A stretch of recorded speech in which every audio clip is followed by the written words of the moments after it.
more clearly in the flesh. So I'll be introducing our guest speaker. Thank you guys for coming and attending. As you can imagine, this will be an extremely informative talk, not only because our guest is from Epic Games, which is a juggernaut in the industry, as you all know, but also because Billy is an accomplished speaker. He has spoken at GDC before, he has spoken here before. His talks are always well prepared and interesting, so you have chosen wisely to be here.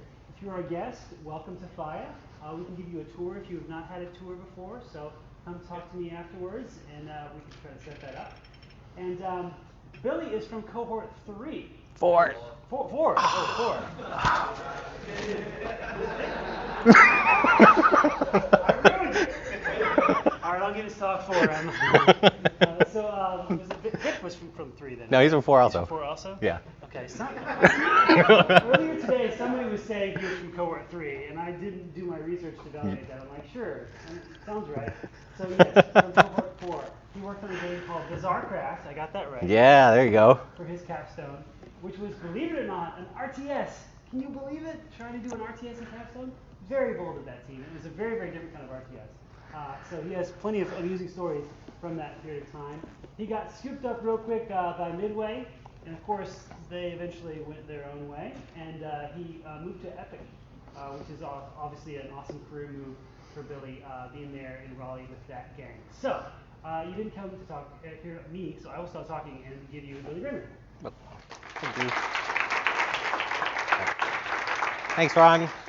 Super excited to be back. I always love visiting. It's really cool. I gave this talk, a version of it 2 years ago, and since then, I've learned more things. So it's like, okay, I don't want to do the exact same thing. I'll try to change it up a little bit. I'm gonna add a little more. The funny thing is, when I did it the last time, I kind of almost ran out of time. Didn't really cross my mind that adding more stuff might make that even more of a problem. So 50 slides additionally later, there's a lot of stuff in here. So I'm probably gonna try to go fast in certain parts. If I go too fast, or there's a thing that you're curious about and you want, you can just call it out or whatever. I'll try to do questions at the end. Quick disclaimer, the standard opinions are my own. Epic knows I'm here. They let me come, graciously gave me the day off, but it's not an official visit. I'm not coming as their representative, so you're gonna hear my opinions, which may not be the same as theirs, and hopefully at the end of the day, I still have a job. So, so I'm really mostly gonna go over industry lessons that I learned throughout my entire career, starting at FIEA, going through an internship, how that process went, all the jobs I've had, what I do at Epic, all those kind of things. Some of them are going to seem like really common sense, duh, I get it. But I think some of what I'm hoping to accomplish is reinforce a little bit of probably things that, say, the faculty has told you, and yeah, they're for real. They know what they're talking about. You should listen. And then other things that I've come to understand only after time.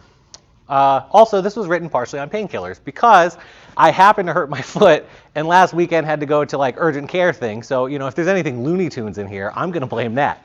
So anytime I do a talk, I like to come up with a theme for it, even if it has absolutely nothing to do with the talk. Like the last one I did at work, I tried to sneak as many musical lyrical jokes in as I could without people groaning. This time I decided to theme my life as a play and divide this story into 5 acts as I go through the 5 different things. And so I was like, man, how do you sell the metaphor of going through a play? And I never ever pay attention to slide transitions in PowerPoint because everybody's like, oh, those are dumb. You shouldn't use them. It makes it unprofessional. And I accidentally clicked on one. Look at it. It opens the curtain on my life, right? This is so awesome. And I was like, man, there have been dramatic advances in slide transitions since the last time I looked, right? So then I started playing around. I was like, you can turn your slide into origami. And it's if that's not good enough, it can fly off to a different direction. So I was pretty impressed. But either way, we'll go ahead, pull the curtain back. We'll start at Act 1 as a student at FIEA. As Ron said, I was in cohort 4. That's what he meant in his heart of hearts, I know. I was in the programming track.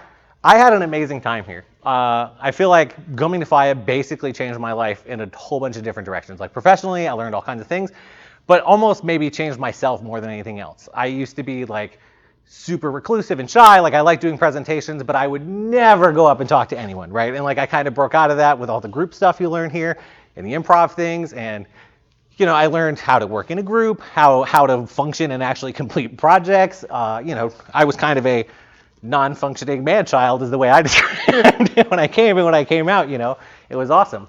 So the thing I want to stress more than anything is make the most of your time here. You know, like when you're working on stuff, it's really easy to get caught in the heat of the moment and, you know, everything is a big deal, but you're going to come out of this with so many great experiences that even if things are tough at times, it's going to be worth it.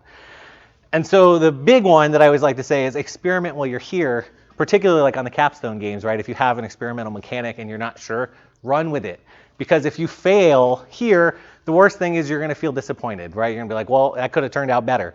But when you go to the industry and you kind of do experimental stuff and you fail, people probably don't have jobs anymore.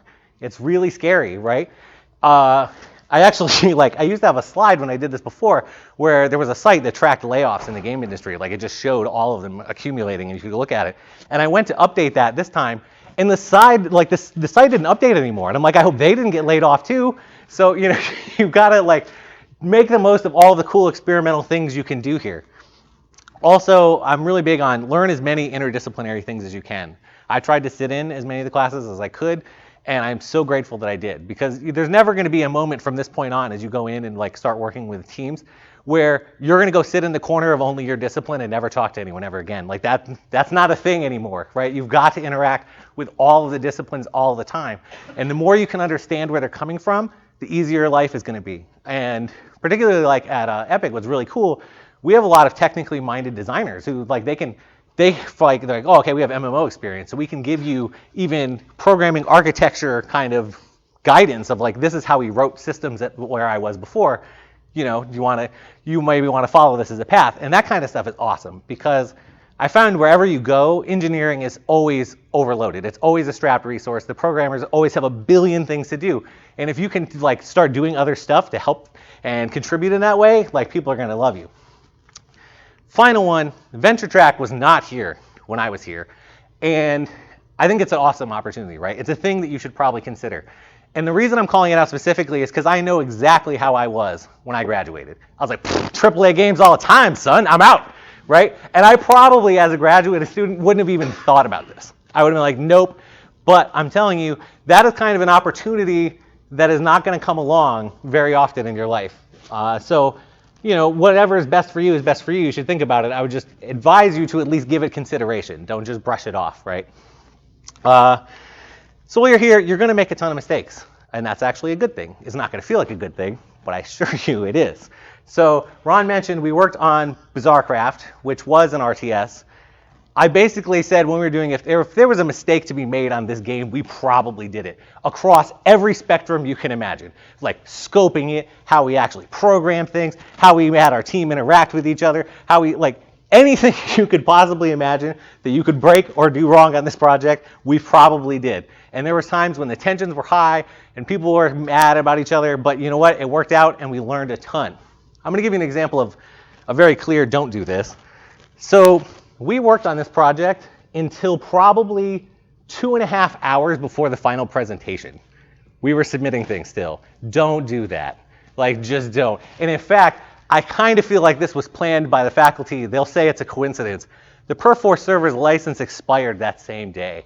So what happened was we were going to submit things and Perf4 was like, no, you can't. So I spent the morning taking all of our engineers' changes off of their individual machines and attempting to hand merge them into one final project and build it and have it ready for this presentation, which is the worst thing ever. Do not do that to yourself. Finish well in advance, whether you like where it is or not, and put a bundle on it and have it ready to go.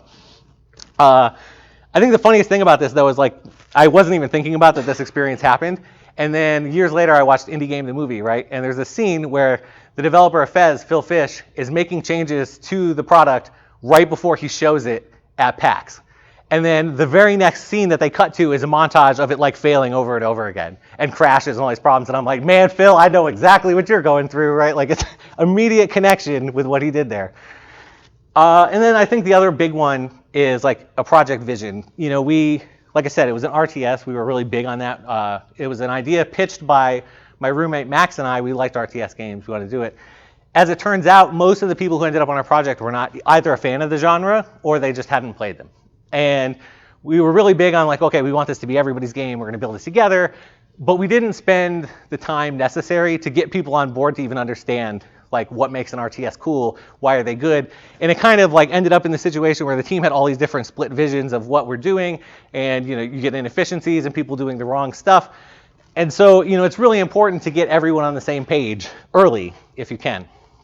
But like I said, wouldn't trade any of these mistakes for anything. I learned so much. I ended up with a completed thing that I could show people. Did it end up how I wanted? No, but it doesn't matter. I showed that I finished a project all the way to completion. So, have learned a lot of stuff, including you really need to communicate. I mean, that's no duh, obvious. But there's so many of these problems that we could have solved if we had just like went and talked to each other instead of like going like, screw them, right, and just left. And you learn this more and more as you're in the industry. Like, so many problems can immediately be non-problems if you're willing to go talk to people instead of letting things fester. I'm going to give you an example, too, of like a dumb thing that we did that at the time we thought was cool. So the engineers were kind of like in this morale slump, right? They were like, oh, we're always getting distracted and we don't feel like we're accomplishing anything. So we had this idea like, okay, we'll do an engineer team building exercise. We're going to pretend we're children and make a fort in the cohort. We're going to go take all these like PVC pipes from an old thing, and then we're going to put blankets on it, and we're going to have this cool, awesome fortress, and we called it Fort Singleton because there can only be one. And it was like, we put up things, like we had a trap door, and we had like booby traps, you had to like jump over, we put up signs, and it was a cool team building exercise. We had fun, and the programmers felt better, and it like had surprisingly roomy on the inside too, right? It was pretty cool. But what do you think the rest of the team thought when they found a fortress literally erected against them? Like, it was, right? That was not our intention at all. We didn't want to do that to them. But they're like, wow, the programmers hate everything that's going on so much, they've walled themselves off from all of us and put up a barricade, right? It's like, you really can't do that. And what it leads to is probably the single most important thing while you're here. Don't be a jerk. It's super easy, but just don't do it. Because the network of people that you make here like are going to expand outwards, and the industry is so tied together, and everybody knows somebody who knows somebody.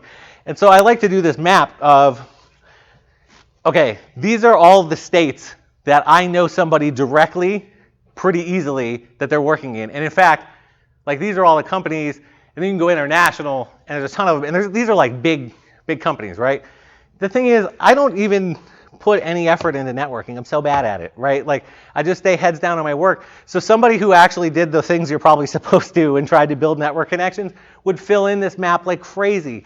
And if you make somebody mad or you're a jerk, look how many possible opportunities you just squashed. Because you're going to apply to one of these places, and then they're going to be like, Billy, didn't you work with this person? Oh, I did, and they were terrible to work with. Slammed. Like, you don't even get looked at. You're done. Right? And there's really no reason to do that to yourself when most things can be resolved politely if you just talk to each other. So that thing was not factoring any old job, so I updated it for when people moved, but they would also have remnant stuff like from when they left. It's not comprehensive because literally all I did was scroll through LinkedIn real fast and be like, here's where they are. I'm sure I missed a ton of people. There's no layer of indirection, so I also didn't do like, what if I ask my friend at work who used to work at all these other companies, because if you do that, then that map is totally full, right? Like, well, almost everybody. And I didn't include any of the FIEA alumni that I haven't met yet. So that's also a whole network that I didn't even tap into, right? Like I could, if I lost my job and wanted one, I could probably go contact our FIEA alumni list and be like, guys, help me please. And somebody that I don't even know will probably do that. But if they know that I'm a jerk because I have a reputation, because I sent like a crazy email to everybody or made everybody mad or did something terrible, then, kind of up the creek. And like I said, I'm terrible at networking. So, other thing I learned, competition for internships is actually getting pretty fierce. And this is cheating because I only know this now because I'm on the other side. I'm the person who helps write the intern tests and does the interviews and that kind of stuff. So now I have the insight that I didn't before. But it's really intense. And so I see a lot of people who do really dumb things and pre-filter themselves out. And it kind of like, I like to be the good cop in this process, so it breaks my heart when I have to immediately disregard people for no reason. So it's really important you spend the effort involved when you're going through this initial process to make sure your ducks are in a row. Everyone is busy. I remember when I was a student, I used to think, oh, okay, there's probably a person at this job who, this is all they do. They read resumes all day. I'm going to woo them with my resume. It's going to be awesome. They're going to read it. That's not so, right? Like, you're probably dealing with people who are completely overloaded with the work already. Particularly like when stuff gets to me, right? I've already got my own tasks. I've got a million things going on. It's like, hey, can you look at this resume? I would love to spend a ton of time looking at it, but the reality of the situation is I don't have that time to offer. So you're going to get this little teeny time slice of my time, and you better knock my socks off or I have to ignore it, right? Because that's just the reality of the situation, not because I want to. And there's just so many dumb resume mistakes that immediately short circuit this, right? You'd be surprised how many I get that like have a link to a portfolio that goes nowhere. Like you click it like, well, doesn't load. Or they like apply to the wrong position. Or they list the wrong company that they're applying to on the thing. And I'm like, I guess I don't know. Did you want to work here? Did you send this to us on a mistake? So it's really important to lead strong. And don't get hung up on rejection either. Because like I said, there's all of these steps that could filter you out in advance. Somebody eventually is going to make a mistake. Maybe you did belong there. But you know what? Time as it is, there's all these applicants. You're going to get rejected at some point in this process. But don't get hung up on it. Let's see. Oh, the other thing I always tell people too is finish something, right? Particularly now that I've started to see a lot of the applications that we've started getting. There are people now with, hey, here's our finished like capstone project. Here's some other things that we did I did on my own time. Here are all this stuff. And they have finished stuff. They have like, if you're a coder, they have like code portfolios you can go look through. There's a lot of that stuff. And if if I'm at a point where I'm getting thousands of applications and I have to skim through them, right off the bat, like if you don't have that kind of thing to offer, you're probably going to get filtered immediately because I can't spend enough time to process everyone's resume otherwise. And I think a thing that's common is people do what I call excuse sabotage for reasons why they don't want to finish things, right? Like, well, I need to show a range of stuff. I got to have all these different things in there. I got to show I'm flexible. You don't. I would prefer, sure, that's cool. That's great if you can do that. But I would prefer you show me that you finished something because that's a valuable skill that's really hard.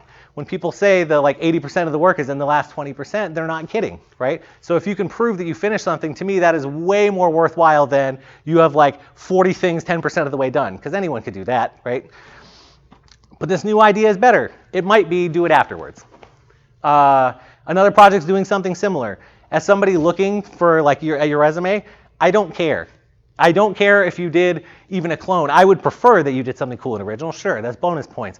But I am so much more interested that you know how to finish something that I don't care if it's almost literally a clone. I just want to see that you can do it, right? I need feature X and Y and Z. You probably don't. If you like think you have to make this gigantic magnum opus to submit, it's this, I'm going to make an MMO in my spare time, then it shows right off the bat you don't know how to scope things either. And that's a super valuable skill, right? If you know you're a solo person working on this thing, make a thing that you can do well by yourself. Don't try to go make this giant MMO. And also, with game dev tools now being more available than ever, like UE4, download now, people have really impressive stuff because they don't have to spend the time making the frameworky bits that they did before. So if you're a gameplay programmer, you don't have to spend your time making the engine part. You can be like, look at all this cool gameplay I made. And so that's the kind of stuff you're competing against now. Further, it's really important that you actually play up to the position you're applying for.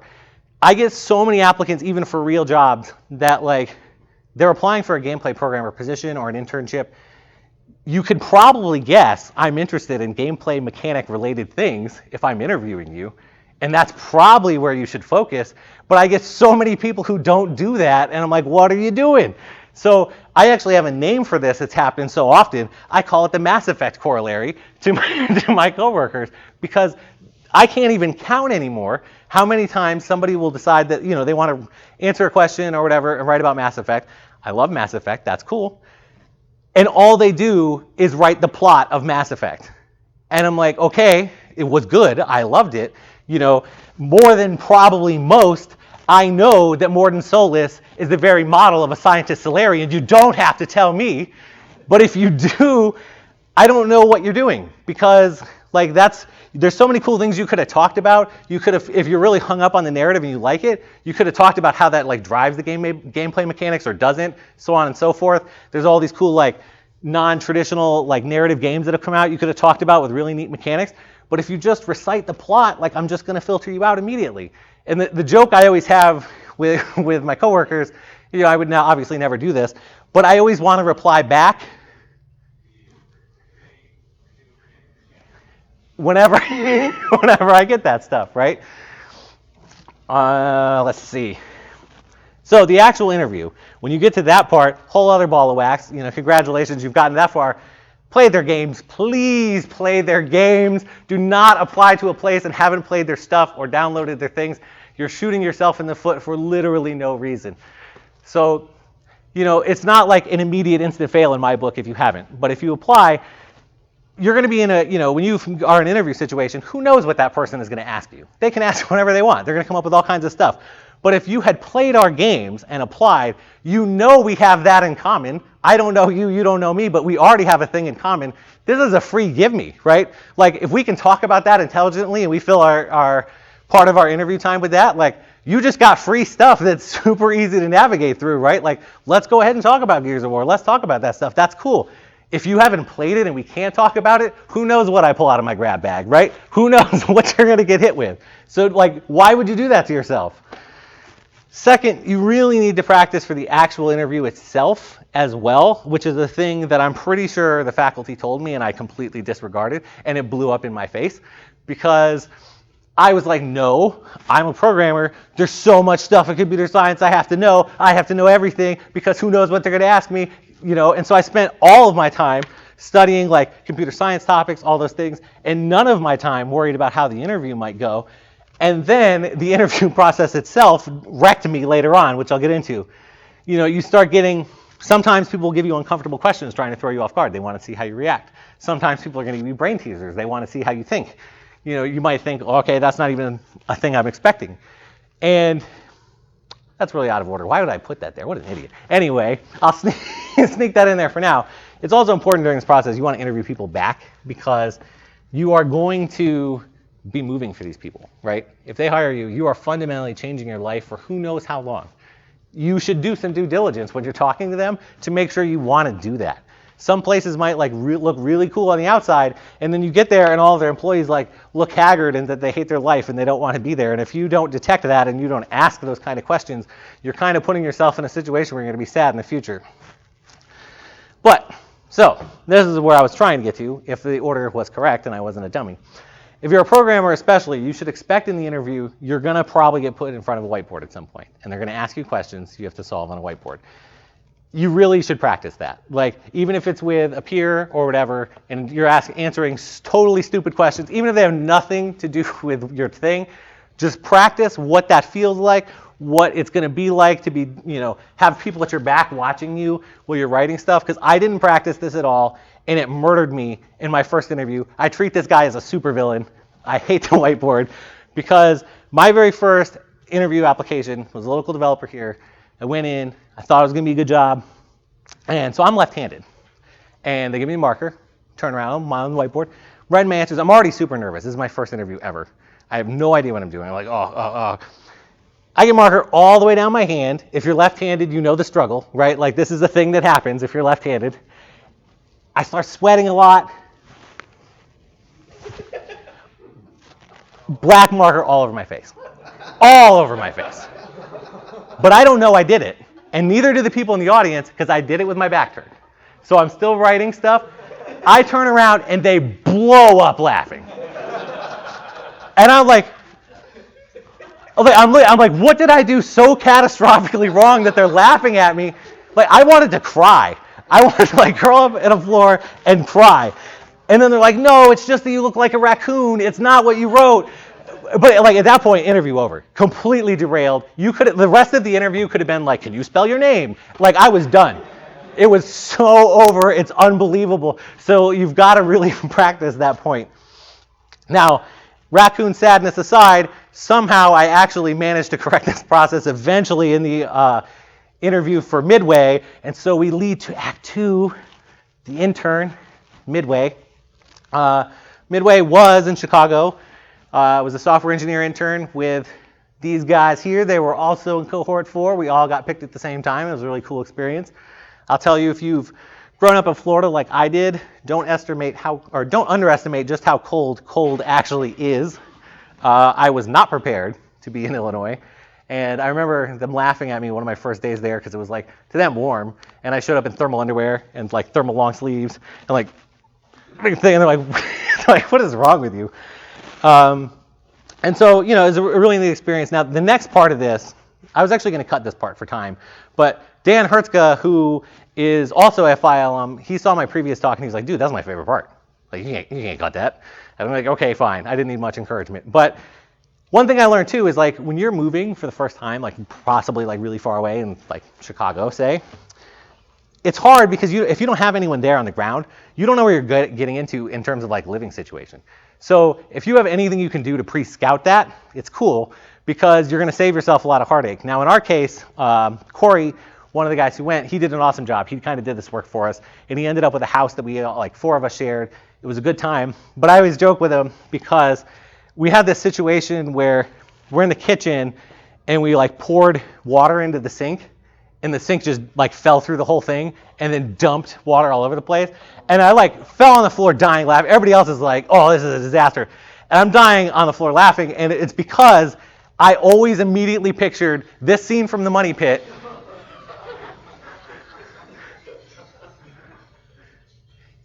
And then this was me.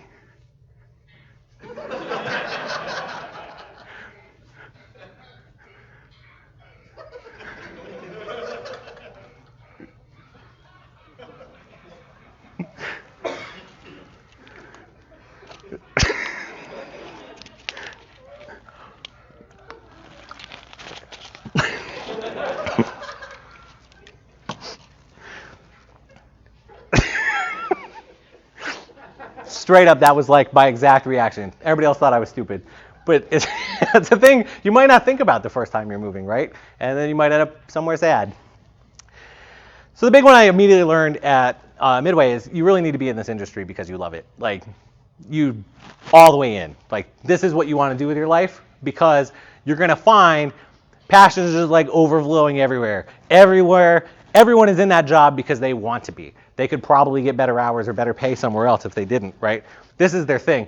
And by the way, I wouldn't recommend Google searching on image search for passion, by the way, which I did, and was a bad idea.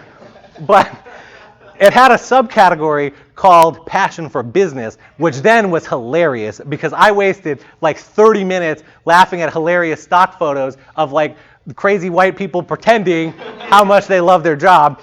And then, like, look at that guy, like passion coming out of him. Like, this one was my favorite by far though, because 2 reasons. 1, clearly all these people are like not even in the same room together and they're like super phony. And 2, the original resolution of this image is so large, it is larger than my PC's monitor's native resolution. Somebody thought this was really important. And also, you know, you're gonna find that there's ideas from everywhere, right? Everybody loves games. They're coming up with stuff. There's not an idea man. There's not the guy who's like, here's what everybody does, right? Like, everyone's interested in contributing. You're making video games, right? Awesome. So it really better be the thing you want to do, or you're probably going to get filtered out in the real world pretty quick when people realize, you know, it's kind of Also, I learned interns are valuable too.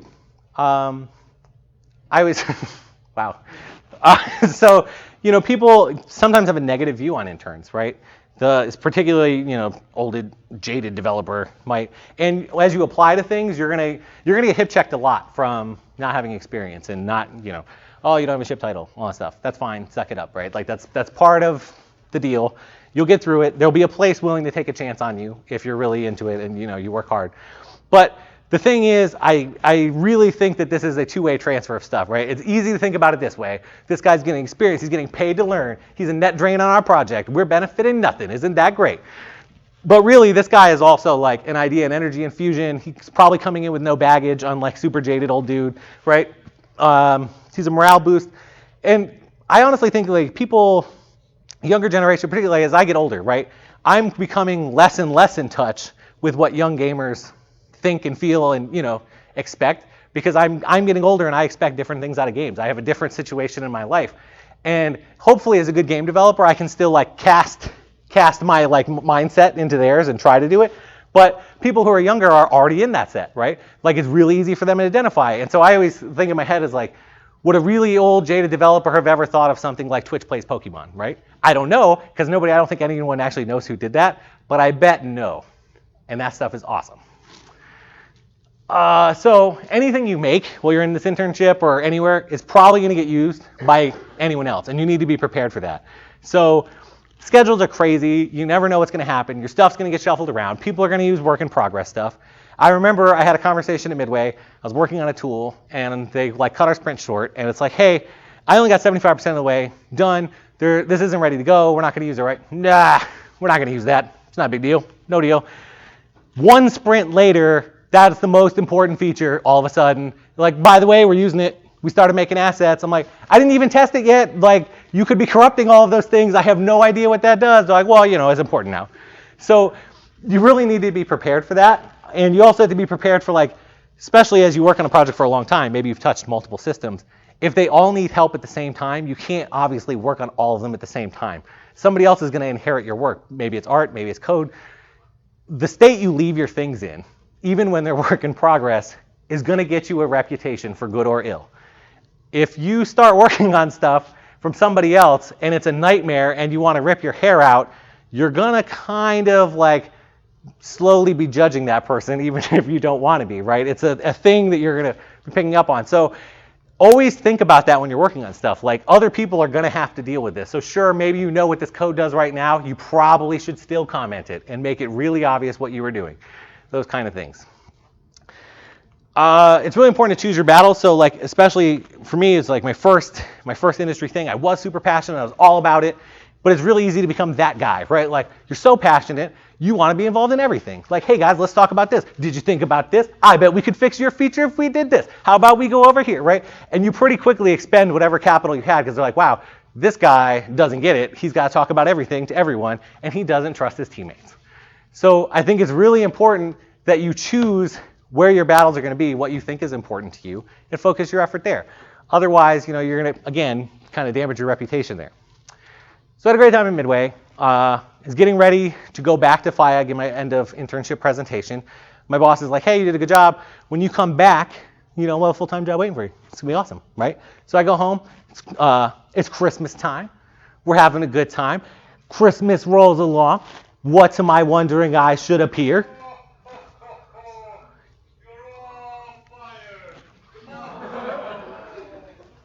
Whole team let go on Christmas. So brings me to the next point. Industry is a rough place. You've really got to be prepared for that kind of thing. You don't know what's going to happen.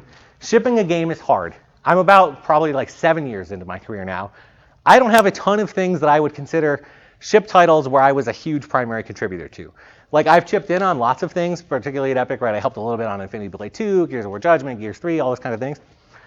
But the number of things that I felt like I would be happy to put my name on this and it'd be a big deal because I put a ton of work into this is really small, even after 7 years.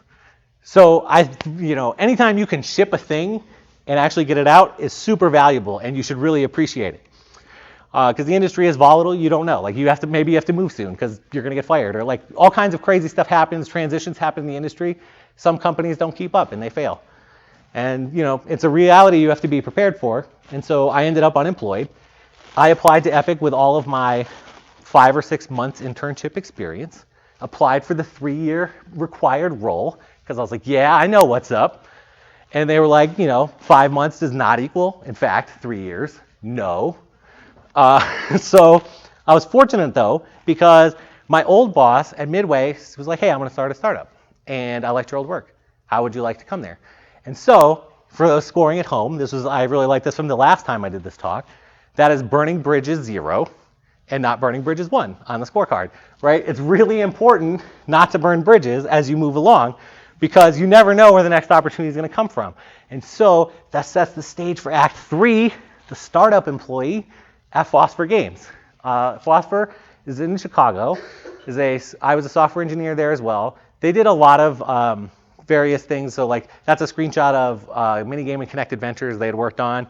They've done some mobile games that people have liked. They've done a lot of different little things, though. When I was there, I was one of the first employees, and I actually was doing contract work through them to Epic to work on the Unreal Engine. And when it started, I had never encountered a code base of that size, right? I was not prepared.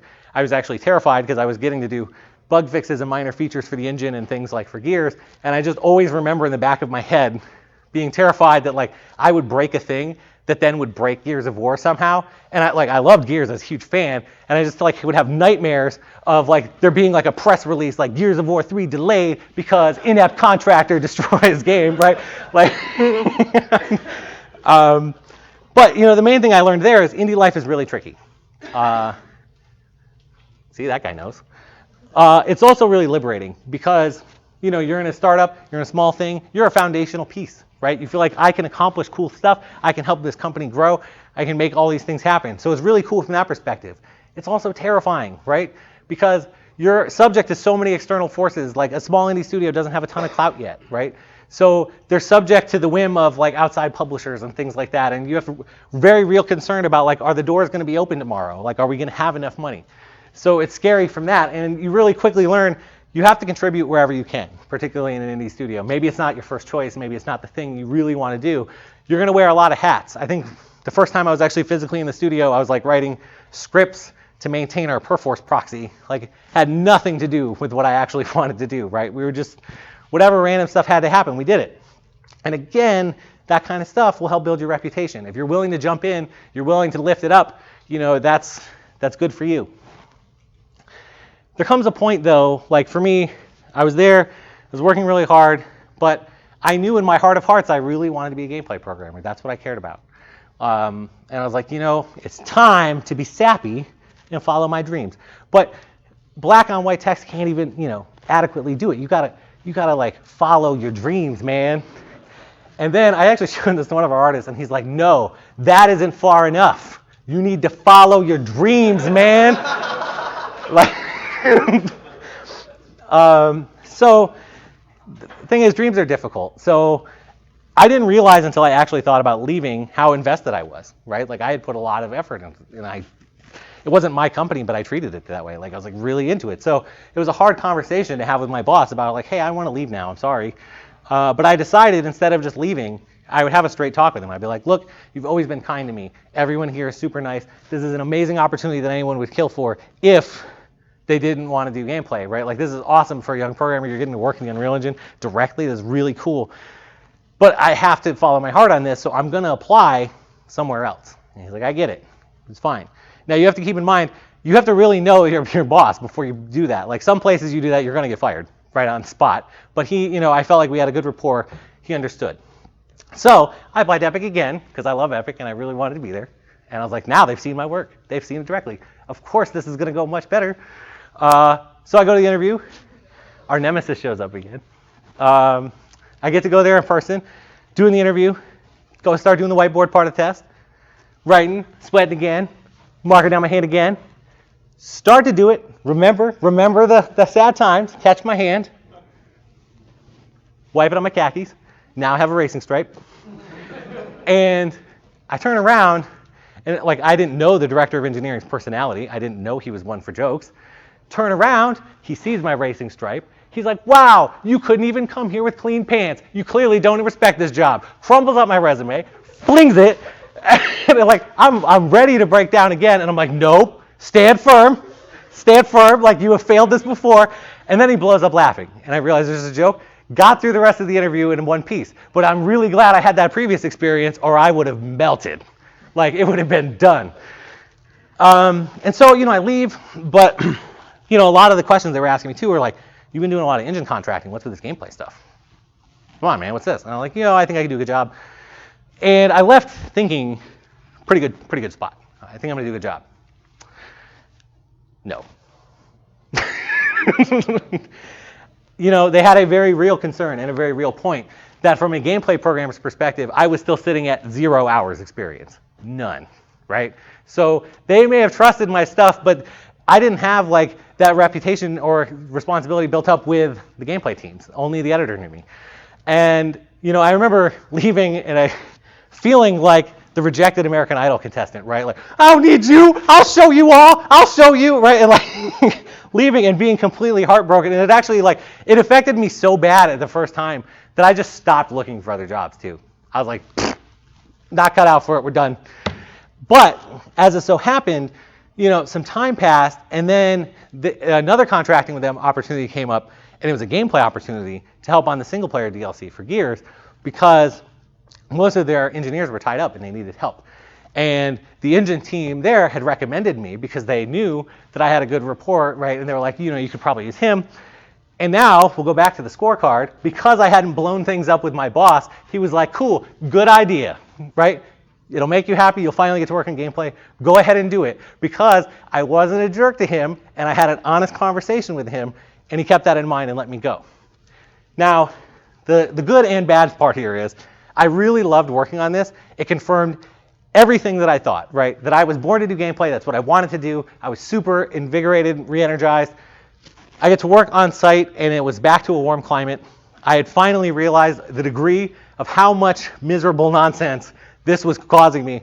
I hate the cold when it's this cold. This was spring near my apartment. There's icicles. It was driving me nuts. I got to visit my family because they were like really close. They lived in Florida. They could just drive up to North Carolina. And so, unfortunately, I had to be, I don't want to say a jerk, because I tried to be as polite as possible. I went back to my boss when this was over, and I was like, look, this confirmed everything that I ever believed. Like, I want to do this. And I know you are trying your best, but I have to be a gameplay programmer. I have to be, and I'm sorry, right? So I'm going to apply somewhere again. And even if I don't get it this time, I'm probably going to keep looking. I will do my absolute best for you until then. But I've got to find a gameplay thing. Now, fortunately, this time, I applied to Epic again because I was like, oh, I'm coming back now. They saw my gameplay stuff. And this time, they let me in, which is Act 4, the Epic employee. Now, I feel like I've learned so much at Epic that you almost have to break this into scenes if we're going to keep, if we're going to live and die by this bit. So, scene 1, the introduction. Epic is in Cary, North Carolina. I was hired as a gameplay programmer. They are famous for the Unreal Engine, among other games like Unreal Tournament and Gears of War back in the day. Loved my time there. Loved my coworkers. Super intelligent. Crazy. We've got a lot of stuff going on all the time. Currently, like a new version of Unreal Tournament is being developed along with the community. Paragon is being developed, which is a new MOBA one of the game teams is working on. It's currently in alpha. You can go to the website and sign up. There's Fortnite, also in alpha. You can go sign up. This is what I work on. Fortnite is a 3D building action game. You can kind of build up like all these cool forts and defend stuff. I actually got to work a lot in the building system, which you can see bits and pieces of it back there. It's a lot of fun. I don't want to spend too much time on this because I don't want to be a walking advertisement, but if you want to play, you can go and check it out. Go to the alpha, sign up for the alpha at Fortnite.com. Here's the studio. These pictures are like super high res and they like break my little crappy laptop. But so here's the outside of the studio. Here's the inside. I feel like a giant statue. We got a slide because we're children. Which, oh, by the way, got nerfed. I feel like they snuck that in between. Like when I originally was first at Epic, that slide was amazing because it was super fast. Like that thing would launch you. And then, people got to be amateurs and injure themselves on a slide. And now it got nerfed and it's super slow because people can't handle a really awesome slide. And there's a cafeteria. So I'm not going to play the Tom Hanks video again, even though I really want to. But I learned the lesson about scouting where you're going again because for some reason I got in my head, even though I don't have spare time, it would be really cool to have a whole bunch of additional responsibility and own a house. I don't know why I did that. Bought a house literally the night before I'm moving in, and it's about to, be my thing for real. I'm like, hey, the movers are going to come. I should make sure there's water in the house. I'm going to get them some water. So I'm walking around. I notice the corner of my eye, something like in the dark in the ground. I'm like, that's weird. I don't remember that there. It was my ceiling. So, again, kind of scout what you're doing when you move to a new place, because that was not a fun first day as a homeowner. So we'll go scene 2, the tyranny of time. Time's insanely valuable resource. And it's like, well, no, duh, I get it. But as a student, literally my only interaction with time was like, how long until my task is done? That's it. Like, when is it due? That's it. And as I become a senior developer, I value time now more than anything else. Like anything. And it kind of just weaves through everything from all different levels. Like when you actually stop and think about it, right? Like the whole industry, an individual company, a project, right? Like, it's really easy to be trapped in your own little individual stuff. I've got to get my thing done. But a company, particularly if they have multiple projects or all kinds of things, are dealing with like, hey, we've got to pay for the studio and keep all these, people insured and get all this stuff going, and how we got to manage all these projects versus the timeline of like what the industry is doing versus how long we think the dev time is going to take versus like how do we maintain our vision and still do what we want, right? All of these are functions of time. Like it's so important. And I actually, I'm not one to take offense or get upset over like internet comments or whatever, right? But the one that will nail me every time is I hate when I go online and see like people like lazy devs, blah, blah, blah, blah, blah, blah, blah. I have never met a lazy developer because if I did, they would be fired. Like these people love what they're doing. If something doesn't come out really good or the way you expect, it probably didn't come out the way they expect. It's probably because they ran out of time, right? They didn't do it on purpose. They're not sitting there slacking around. They would be absolutely fired. But I think the individual stuff is the most important. You got to be a nerd. You got to sneak in the Gandalf stuff too, right? And so for me, what I've noticed is as you gain responsibility, the number of things asking for your time spikes like crazy. So the beginning of my career, this is all I ever cared about. It's my task. That's it. And then, you start getting a responsibility. It's like, hey, could you come into some meetings? I'm like, sure, okay. And it's, it's easy to creep up on you. It's like, hey, there's a lot of email now coming from different people because they want your opinion on things. Could you answer them? Sure, no problem. Oh, could you review this portfolio that's coming in? And could you do an interview? And, oh, this guy needs some help on code review. Could you do that? And we got to, we need to plan for the sprint now, and you're involved in the sprint planning because, we want your judgment on what we're going to plan. And, oh, we have an intern. Could you do that too? And, oh, there's some bugs. We're trying to do a release, and your stuff is breaking. Will you fix it right now, please? And, oh, there's some tech deaths and things are broken. Could you look at that? And, oh, there's a new person's using your code, and they don't know what's going on. Will you go understand, help them understand? Oh, okay, you have reports now. Can you do one-on-ones? Like, make sure it's good. Did you remember to eat? Right? And, like, I joke, but there are people, because I legitimately forget that sometimes. Like, there's actually a person at work, and I adore him for it, will come by and be like, hey, did you eat dinner? I know you didn't. I'm like, you're right. All right.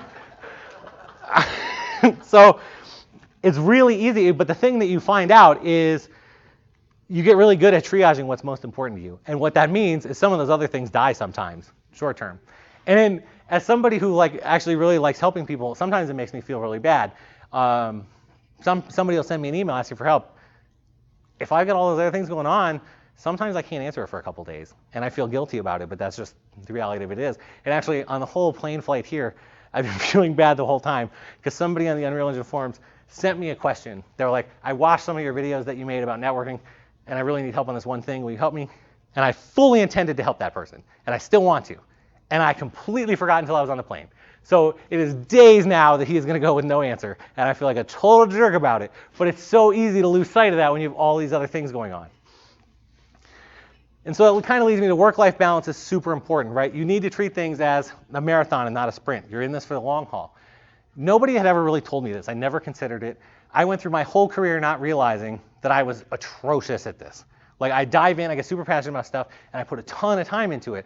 And I was very fortunate at Epic that my first boss told me this night, he's like, what are you doing? And I'm like, what? And he's like, dude, you're going to burn yourself out. You can't do this. Like, this is not sustainable. I understand you're trying to work hard. And because, I wanted to impress people. He's like, you're doing your job well. Do it within the time frame you're supposed to, and then stop. Go home. And you're not always going to get somebody who's kind enough to tell you that, right? You need to think of that yourself all the time. For me, I kind of manifested in hobbies. I was like, that was my reaction, so I'm going to do it. And so I took up singing. I joined a choral group. That's me back there. I had a great time doing it. I get to perform with them 2 to 4 times a year. It's really fun. I started learning piano. I'm still terrible at it. And I got to tell you, you want to talk demoralizing, like watching, he's got the whole world in his hands completely destroy you as an adult is really demoralizing. But it's still super fun. The thing is, I'm a hypocrite. When I gave this talk 2 years ago, I thought I was awesome at this. I had finally had things under control, had the hobby stuff. I even fit time to work out. I had lost, I think, 75 pounds. From that time, I have gained 50 back because as those additional time pulls are showing up, you need to rebalance your time, and I never thought to do it. I just kept, yep, I got time, and I just kept slotting them in, and in. And so until I noticed that is a thing, I just was like, all right, I'll work more and more. And I love what I'm doing, so I get into it, right? It's a thing. But then I get home, and it's time to sleep, and then I wake up and I do it again. And I'm like, oops. So this is a thing that I'm still working on, right? But it's a thing that you have to be aware of and keep track. The other thing with time estimates, they're so hard. So many things go into making software, right? So many variables. Something could be cooler than you expected, worse than you expected. A thing that you thought worked is broken. A new demo shows up. It's really hard to actually give accurate estimates, but I always tell people they should try to develop it because you might work at a studio that cares super hard about this. They want to know. At Epic, we try to have like a more realistic approach and know that nobody is awesome at this. But some people are really going to want you to be good at it. At Fortnite, what we kind of try to do is at a year thing, we'll have like a high level. For the year, it would be cool if we accomplished these things, but we don't have them like super duper scoped out. For a major release, like here are the big goals we're going to try to hit, and we definitely want them in a big release. And then we do little sprints of 3 weeks, and that's where we put the detail, because we can probably break things into, we can probably accomplish these in 3 weeks and feel pretty good about it. I additionally like to have some mental levels of different features because I know that craziness can strike at any time. So I have the default, this is how long I told you it's going to take me to do this task, and if you leave me alone, that's probably true. The expansion plan for if what I'm working on is cool and you like it and we're going to add more stuff, what would that look like and how long would it take? I'm already kind of trying to spin those in my head so I know. And then what happens if you show up my desk and ask if we can ship it in a build 2 days from now? Like, what do I do? What does that version look like? Because you never know what kind of crazy stuff is going to happen. So then go to scene 3, knowing your audience. So prototyping, to me, is a super valuable skill. You guys have definitely probably been working on it while you're here. I think you should continue because it happens in the industry all the time. Actions tend to speak louder than words. If you can prototype something, it's a really good way to be like, hey, I told you this was cool, look. Fortnite features, there's been probably 3 or 4 major features that make Fortnite what it is that exclusively came from somebody cared about them a lot and went and prototyped it. And they're like, look, this should be a part of our game. To me, it's near and dear to our heart because we're split into strike teams on Fortnite of like different focus. And the one I'm on right now is actually literally a prototype team. So we have all these things that we're working on for the rest of the game and then for immediate releases.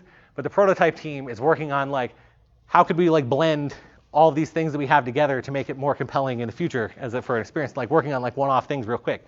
So it's a valuable feature or a valuable skill, and you are going to continue to use it in the industry. But the thing that I've learned is that prototypes themselves have different audiences, and that's not a thing that I ever appreciated when I was here because you're with a bunch of your peers, right? They're going to understand like, well, we're all just prototyping things together. But not everyone understands the point of a prototype. That doesn't mean they're dumb. It doesn't mean they don't get it. They could be from a different department. It could be a visitor, and you could show them a prototype, and they're going to get the wrong impression if you don't frame it correctly. So it's really important to shape the direction of your prototype accordingly. I'm actually kind of bad at this. I like to do things flashy and glitzy, right? I want them to look like, imagine if it wasn't programmer art. So like I'll go, instead of just like using a square or whatever sometimes, I'll go find art assets in our game because we have like 1 million of them. And I'll just like start hacking them together like a bad scientist and like putting them all together and be like, look at the vision, wouldn't it be cool? But the thing is, it's really easy to get it because that art, the source art is already cool enough. It's really easy to get people thinking in the mindset of like, this is a feature that's almost done or like it's further along than it is. And then they start asking questions that you're not ready for and you don't even want them to focus on. Like, well, how come that texture's wrong? Like, no, it's a prototype. Don't care about the texture. Well, yeah, but it's wrong. And it's like, yeah, I don't care. We were prototyping gameplay. And it's like, yeah, but you took it too far. And now people are distracted away from the intention you wanted. Now, on the flip side, this can go the other way, right? If you want to orange or gray box everything, certain people will get that. But there are certain people who need that glitz and glamour to understand the dream that you have in your heart of where it's going to go. And so you kind of have to scope out who you're giving a prototype to and figure out what is appropriate. And also be prepared for a successful prototype tends to get shifted into production really quickly. So yes, prototype, but think in your mind how if somebody really wanted this and they wanted to put it in the game like in a week from now, when you're originally working on it, keep that in mind. Don't try to make it like complete garbage throwaway if you can avoid it. So another thing I've learned is players are the most important audience. That's, again, another thing that I've never really thought about until I worked at Epic for a while. And we try to always keep the players in mind and be really user-focused. It's really easy to just get locked into like, well, here's what I like to play, so I'm going to make this exact game. But you might not be the target audience for the game you're working on, depending on where you work and what the product is. And it's a very, it's a skill of a game developer to be able to project yourself into these other audiences that you really need to hone. The other thing I want to mention too is the community events, are mutually beneficial. So As you get more into like sometimes it can be hard to feel player focused because you'll go read internet comments and you'll be like, wow, these people are so mean. I don't know if I want to make things for them. They're scaring me. But then you realize that like they're probably, you don't know their life. Maybe they're just frustrated at that time or whatever. But you go to a community event, you see that these are real people with real lives. They love games just as much, maybe more than you do, right? And it's super invigorating. It's a great experience, so it's worthwhile to do. On the same note, I learned about user experience and UX testing. It's a thing I didn't really know about, where you bring people in, you see how a new user responds to your stuff, see if they understand the systems that you're laying down. And for me, like what was really eye-opening, like I said, I worked on the building system, right? You can build all these cool, crazy things in Fortnite, and we worked really hard and did a lot of iterations trying to make it intuitive and easy to use. I watched a guy playing for the first time who, he's like exploring and he's like breaking stuff, and he falls down a hole and he ends up in a crypt, like way down underground. And our game presents you a solution to that problem. You build your way out. It's a building game. You build some stairs, you have a good time. He didn't think to do it. Like the game wasn't giving him the clues that he should do that. And then when he finally did figure it out, he didn't know how to use the stairs because they weren't quite intuitive enough yet. I watched this poor guy stuck in a pit for 45 minutes. And he was like jumping in vain against like the side of the wall, like hoping maybe he'd get stuck and he'd be able to keep jumping. He came out of that session and I was waiting for him to like want to punch me in the face, right? I was like, you just wasted my life. No joke, completely serious. He's super thrilled about it. He's like, love the game. That is probably the most intuitive thing I've ever seen. I love the building system, because he didn't know that I had actually seen the struggle, right? He's trying to be friendly. People get amped up if you like kind of corrupt the experience, and as the developer, you're interacting with them directly. So the UX jobs department is like, find this stuff out and try to do it in a scientific manner that isn't biased from, because if I just listen to that guy, like if I just gave him a thing in playtest and listened, I'm like, yup, good to go, ship it. And I don't know that he just spent 45 minutes like in terrible agony with a game system. So it's really important, for when we make our games, we actually bring in a lot of UX tests and we do a lot of tests like that. In fact, our director of UX is actually hosting a summit in Durham on May 12th. I figured I'd plug that for her. But as important as the players are, your team is also a really important audience. So like if you're a programmer, you're making tools, you really want to make them data-driven. Let your designers empower them to do things, right? If you make it so that a balance change to your game requires that you compile code, you've already lost, right? Like just let them do it.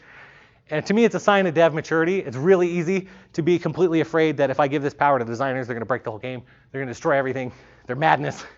A good designer will break your game if they want to. Like, I don't care what you restrict. They will find a way to blow that game up if they really want to. You might as well give them the tools to make cool stuff. Sanitize the input too, right? You spend time to make sure that like if they're entering data and they're doing stuff, that it works even if they make a mistake. If somebody is, you're writing game editor code kind of stuff and they can make a data asset and it can crash the editor and make them lose all their work, you've lost again. Like, don't do that. And it's really important to eat your own dog food. So a lot of people, they'll make a tool, they'll be like, tool works, it's good, here you go, use it. I try not to let anyone use a tool I make until I actually make content with it myself. I'm like, all right, let's try this out for size. And my litmus test is, if I want to gouge my eyes out, it's not ready for other people to use it, right? And like, so I'll go back and iterate it on some more. Another topic is tech debt. Tech debt is like, if you're not an engineer, as you're constantly working on things and you're making sometimes decisions and you're triaging based on how much time you have, like, okay, I'm going to shortcut a little bit here. I can't quite do this the way I want. It starts accumulating. In my experience, it is super hard to explain this to non-engineers. Why didn't you do it right the first time? What's wrong, right? That's a hard conversation to have, but it's a reality. It's a thing that happens. And you could be writing checks you're not going to be able to cash. So in my experience, it's really important to be upfront about it. Like, if it's a thing that happened as a result of a schedule change, tell people, like, hey, we're accruing tech debt right now. I am not going to be able to implement this the way that you want. We are signing ourselves up for that. And Epic is actually pretty good about this. Like, the producers understand. We actually maintain a list on Fortnite about like, here is stuff that we know is not up to our snuff, right? Like, we're going to have to fix it later. Another thing I learned, super important, no matter what you're working on, to be able to show progress and checkpoints. I kind of should have learned this at FIEA because this blew up in our face in a capstone project, right? Making an RTS game, making a ton of systems, so many like little architectural pieces. I think we were more than halfway through our capstone project, and you literally could not play anything. because all the engineers were writing all these foundational systems and trying to learn networking and trying to do all this stuff. No one could play anything, right? The rest of our team is like, what are you guys doing? I thought we were making games, right? And they're like over in the corner, and it's awful. Like, it wrecks morale, and it's such a bad problem that even if it slows you down a little bit, it is always worth trying to do things in steps so that you can show people progress and keep them, on the same page. So we're getting to the tail end here. All right, Act 4, Scene 4, iteration on features and yourself. We're gonna get touchy. So gameplay iteration, you really should embrace it. It is a big deal. Happens all the time. It's gonna happen way more than you expect. You're gonna think, hey, this couldn't possibly take 4 more weeks to make really good. It will. It'll probably take 12 more weeks to make really good. And it's funny, I was laughing to myself because the last time I did this talk, I actually used this exact same image. And this time I was gonna replace it because I was like, almost nothing in this image looks the same way in the current version of Fortnite. And I was like, no, wait, that's perfect. Everything got iterated on. All of them changed. But to me, it's another thing of maturity, right? It's to be able to spend a lot of time on stuff and then realize that it doesn't work out and throw it away, and maybe that's the best way to do the game. Or that it takes so much more effort to finish that final 20%, right? You gotta embrace the change. Throwing it away doesn't mean you failed. You learned something new, you got through it. It's really important not to get over-attached. When I first started in the industry, some might argue, currently still afflicts me, I had a problem with this, right? You get really passionate about something, you're like, this is the best thing, it's so good, you're super close to it, and then somebody tells you like, hey, this doesn't actually fit in our game. And you're like, what? Well, look how cool it is. And they're like, yeah, it is cool, but it doesn't fit in our game. You gotta deal with that. But you need to iterate on yourself also, because self-doubt is real and natural.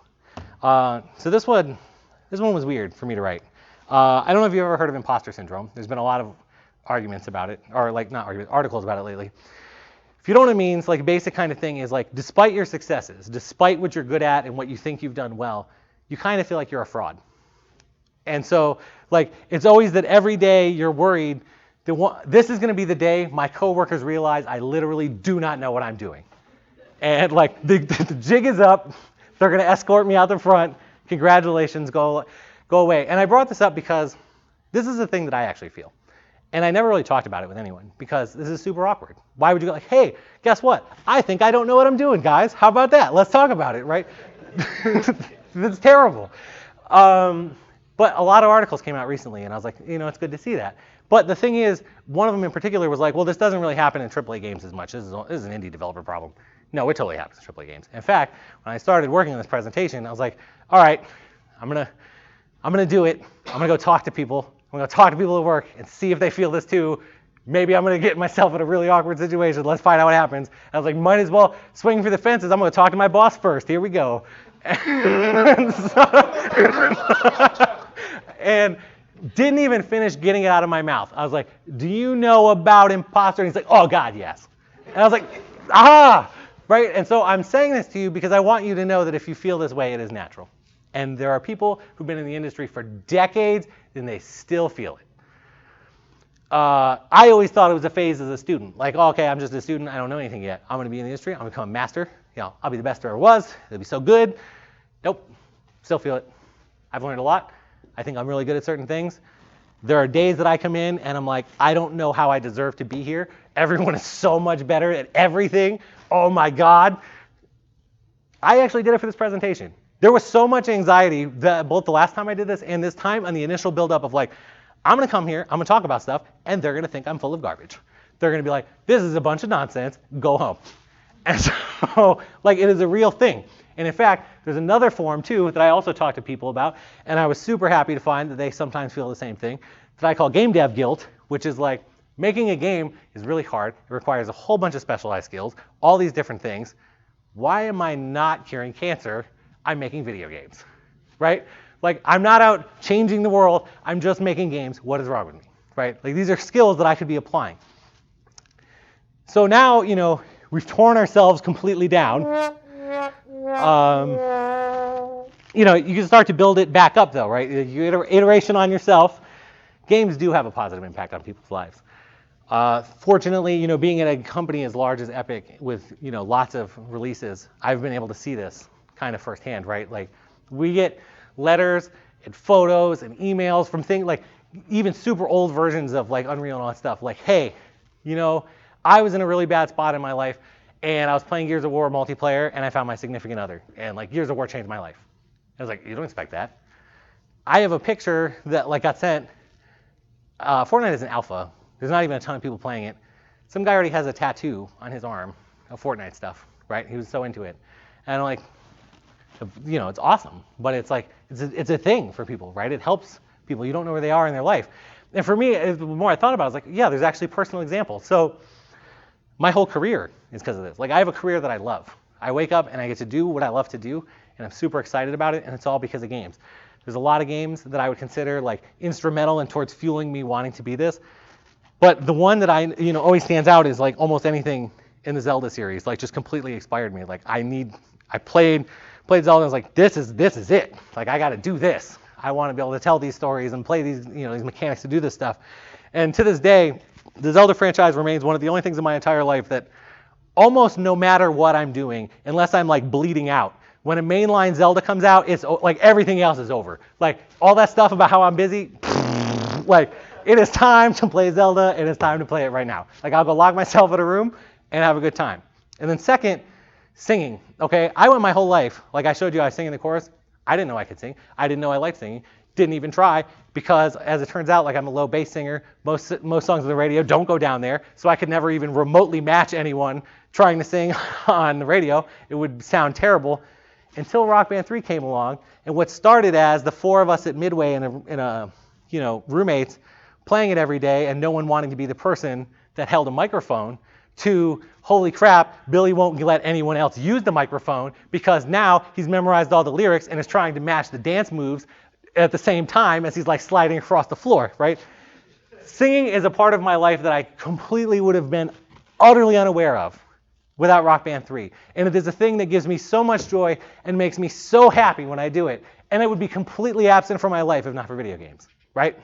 So you do make changes in people's stuff. You never know where they are in their life. You never know what your game might have as an influence on them. And in fact, there's actually a lot of cool games lately too that are kind of trending in, I guess, untested waters that are also kind of, you know, if you've seen That Dragon Cancer, right? Like is a whole narrative game about like the impact of cancer on this family's life, right? Which is, you know, starting to get into more issues. And I'm sure, like I played it and that thing wrecked me. And I don't have a kid or a family, and I don't have anyone dealing with that, and it, you know, totally wrecked me. So I am sure if you're in the situation where you've dealt with that kind of stuff probably helps a lot, right? So process of building yourself back up too, you know, you can recognize you don't always have to be the best. I had to sneak the Pokemon thing in there. I actually was I wanted the clip of Ash turning his hat backwards, but I didn't have time to find it. But you can still be awesome without being the best. You know, you surround yourself with awesome people, use them as growth and inspiration instead of ways to tear yourself down, right? Like, don't look at it as like, they're so much better than me, I can never compare. Look at it as like, look how awesome they are. I bet if I follow them around, I can siphon some of their tips and tricks and get better myself. And, you know, you realize no one has it all together, no matter what veneer they present outside, right? So I have now a lot of friends in cool jobs all over the industry, and sometimes even epic if we do something silly, and I'll be like, man, other studios don't do silly stuff like this. This is just us. And then I'll go talk to, you know, some of my friends at these other studios, and then they'll tell me like an even worse story, and I'm like, oh, okay, nobody knows what they're doing. It's all right. It's cool. And then the best is subjective anyway, right? You know, the old gag about like all the coffee stores claim they're the best coffee in town. They can't all be the best coffee in town, but they have their own unique skill sets, their own, you know, niches. It's important to carve out your own thing. So like what I explain to people is I will never view myself as like the best programmer in the universe. I think I have a strong foundation, and then I've tried to build my career around a whole bunch of things like if I tell you I'm going to do something, I do it, right? And I try not to make mistakes and things like that. And that's a thing that you can build up. It doesn't, like, I'm not the best programmer, but that I think I can bring a lot to a team if I really focus. And I remember when I was, you know, just getting in the industry and I look at all these programmers or developers and you see like these people who just seem to have everything, right? Like they can do anything, they're super fast, they always do it right. Like how do they do it? And it's really easy to just attribute it to like natural talent. Like, well, this person is just so much more talented than I am, and I can never compete with that. Like, how could I possibly? Because I'm trying so hard, and they still do things like 50 times faster than I do, and it's always cool. But I would argue that, when you're in that mindset, not only are you selling yourself short, you're selling this person you're aspiring to short. Because this 90%, I will almost guarantee you, has nothing to do with raw talent to that degree. Sure, there are some people who are just naturally amazing, but most people, if you really follow this person, you'll find that they're probably a combination of really good habits, really good things that they've learned, things that they do like intelligently to save themselves time. And if you blew this up, you'd probably start seeing things like this instead. And so each of these in isolation, once you start focusing and noticing this, you can work on any of these things all by themselves, right? Individual little pieces. You don't have to view it as this person is a million times better than me and I can never do it. You can view it as like, hey, his work ethic is out of control. I could match that, right? Like, I can do some steps to do it. He's really diligent. He always gets things done. He always does what he says. Those kind of things you can practice. And, it's on your way to basically developing what we call a superpower, which I always laugh. There's a coworker that I have. Whenever we're in an interview together, he will ask people immediately, what's your superpower? And it totally catches them off guard because they're waiting to be asked, what are your strengths and weaknesses? And he's like, no, superpower is a step past that. This is like the thing that brings the house down. You're going to emblazon it on your chest. This is my thing. What is it? And it makes people stop and think. We get some crazy answers sometimes. But one that I have come to notice and observe, this is kind of engineering specific, but I think it probably applies to other disciplines in some other way. The way I described it is stupid here, bend the code base to your will. But it's a thing that I really value in engineers when I see that they can do this, and it's a thing that I try to work on myself. And I'll explain what I'm getting at here. So it is certainly possible when you're working on a task that you can do your task very well by only knowing the stuff immediately surrounding your task. But if you put in the effort, you put in the time to try to get a huge knowledge of how the whole code base functions relative to what you're working on, you can start doing really cool stuff. So I think this has to change, expand, and contract over time because you're going to be doing different things. I'll give you an example. When I was a contractor and I was working for I was doing editor and engine fixes, I knew most things there were to know about the forward-facing parts of the UE3 editor, right? I knew that code pretty much inside and out. I watched change lists from other people. I was spying on people, right? I would see what they submitted. I would try to learn those things. And then I knew a decent amount of stuff around that.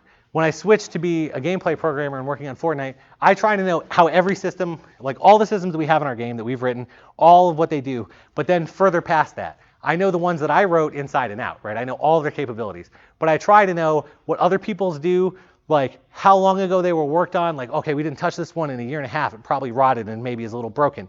Or, this thing is really good at this, but it's bad at this. And I try to get this huge collection of knowledge because if you can do it, you're basically putting yourself in the optimal position to affect large-scale positive change on the team that no one could ever hope to match in any other position.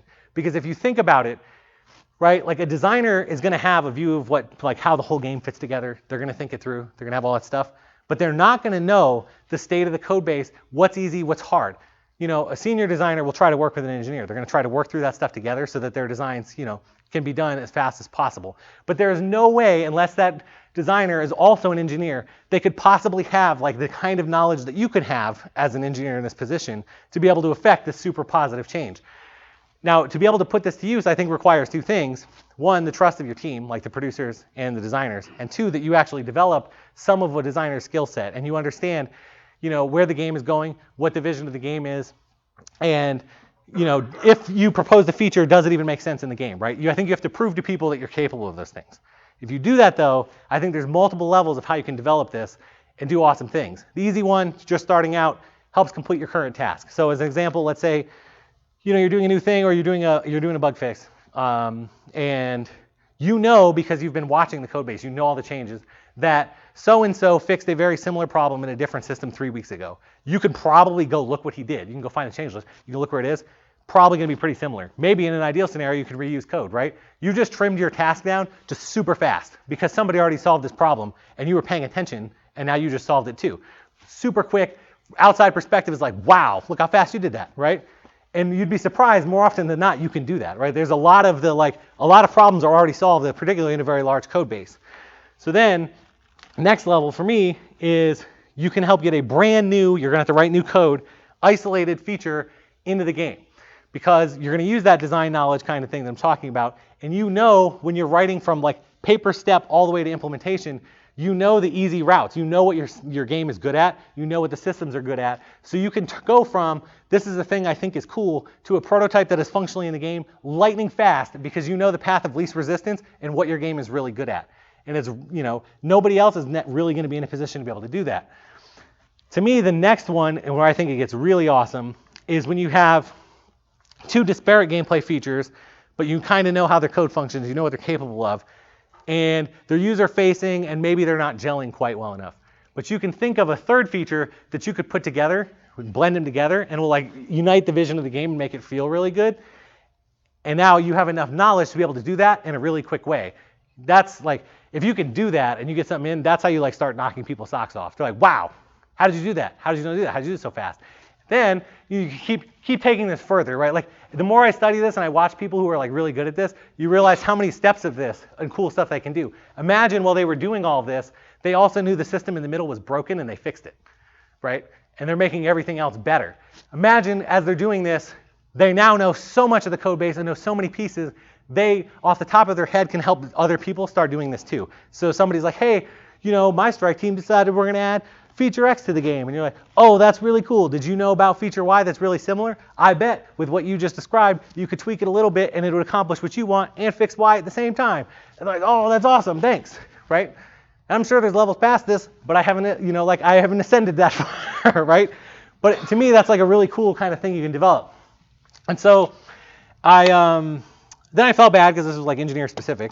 So then I like pestered all my coworkers, like, hey, there's other disciplines. Wouldn't it be cool to tell them stuff? So these are all like borrowed things. Designer, all this stuff is from our senior most systems designer. He worked on the Star Wars MMO. Like he's probably one of the single most intelligent people I've ever met in my life, right? The feedback he kind of gave is it's really easy to get trapped in thinking design is just like I'm the idea guy. I come up with a lot of cool ideas. That's what I do. For him, designer's job is actually solving the problems that make the game run. Like ideas are cool, sure, you get your ideas in the game, whatever. But it's all about being disciplined and actually getting the problem solved. And so, everyone kind of thinks in their head they want this open pie in the sky, I can do whatever I want. He likes to just start with a stake in the ground, make an arbitrary decision, right? Like here we go. And then we're going to build out from it and try to solve the problems. And he tries to really focus on the goals of his design and not get caught up in the implementation details, like not get worried about the little nitty-gritty stuff, because he can use his original design goal, no matter what the implementation is, to see if it matches and accomplishes what he was hoping for. And he also included some information about like the difference in his view of what a junior designer and a senior designer, about most of them revolve around junior designers tend to like think that they have to guard their ideas and they can't show other people. They've got to be perfect. And a senior knows that that's nonsense, right? Like everyone has ideas, you're going to just turn them out, get them out there. Most of your ideas are probably going to suck at the first time. They're going to go through multiple iterations. It's totally fine. But it's really important to just share them with everybody and get them out there. Production staff, I talked to one of our senior producers on our team. The big thing she was kind of stressing, like all of these points are the same thing, is like it's really easy to kind of say, okay, I'm going to make our team more efficient. I'm going to implement this process, and I'm going to apply it to the team. But you can't be rigid with it because, A, things can happen, but your team is full of individuals who are all different. And so it's really best to just pull from a different variety of methodologies that you've learned and maybe even apply them down to the individual strike team or the individuals, because I always laugh in my head. There's a couple people that like, if somebody could show up and actually make them use our bug tracking software the proper way, like I would give them $1 million. Like there's no way, there's a couple people you're just never going to convince them to do it. They won't. And so if production doesn't like have an answer and like how to work with them and still be effective and thinks that they're going to force them to use that stuff, they're going to be sad about it. And know your team as people, because then it's easier to understand. Like don't just view them as like team member X and Y and Z. Like they have individual motivations and goals and things, and it'll help you do your job better.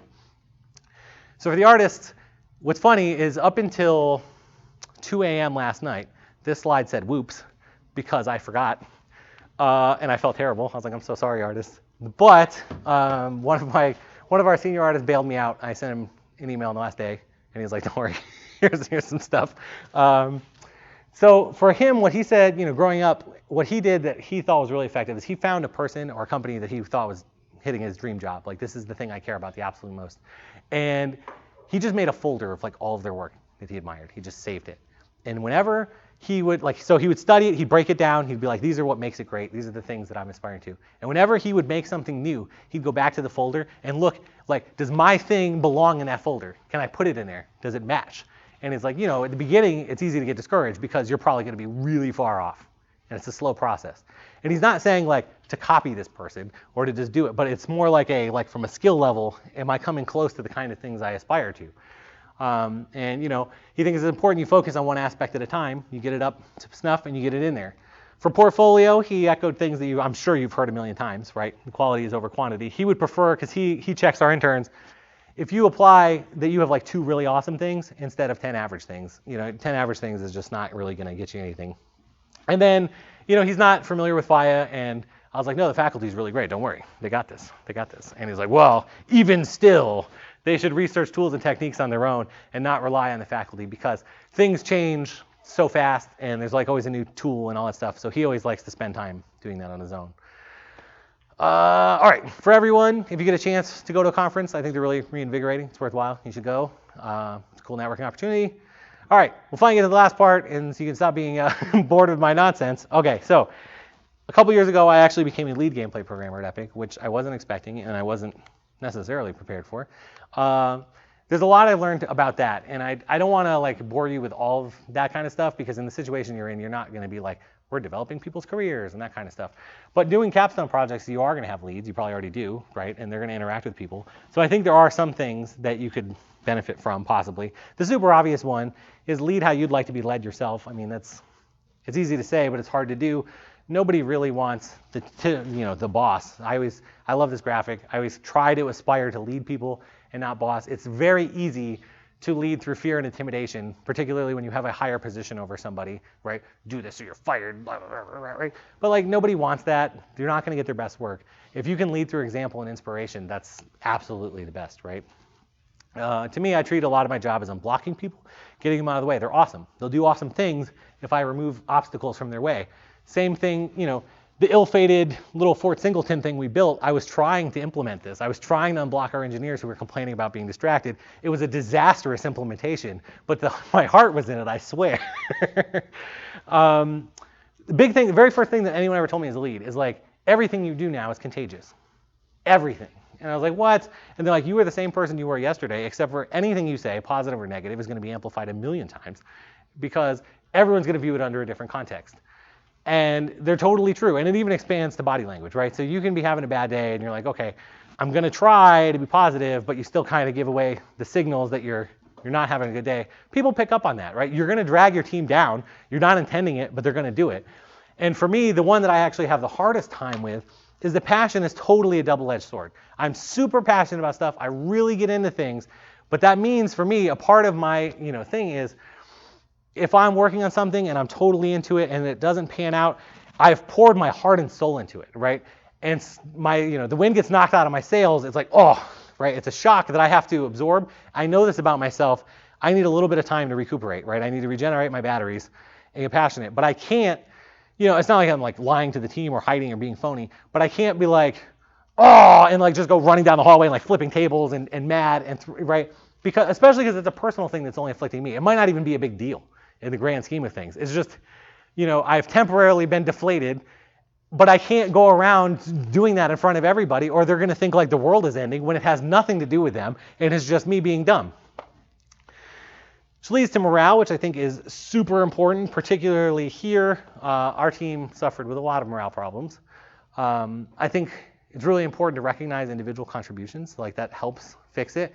And again, we had a misguided attempt to do this while we were here on our capstone project that sucked. We were like, okay, we'll do like a competition. So each little sprint or each little week that we're working on something, we'll recognize somebody as like the developer of the sprint. It'll be awesome. And it'll be a thing they can aspire to and we'll keep track.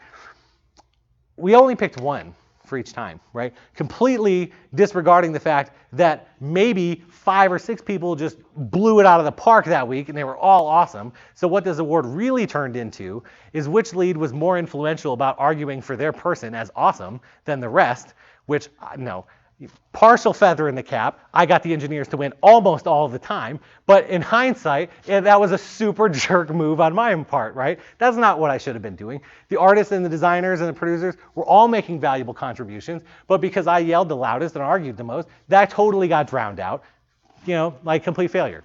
So I like to think that at Epic, I partially redeemed myself. So another example is we had at one point I was on a strike team that was like combat, CTI stands for Combat Team Initiative, by the way. And they were like first putting the AI into Fortnite.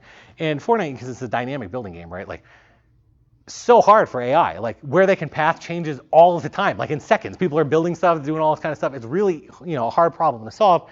And so the AI team is working really hard.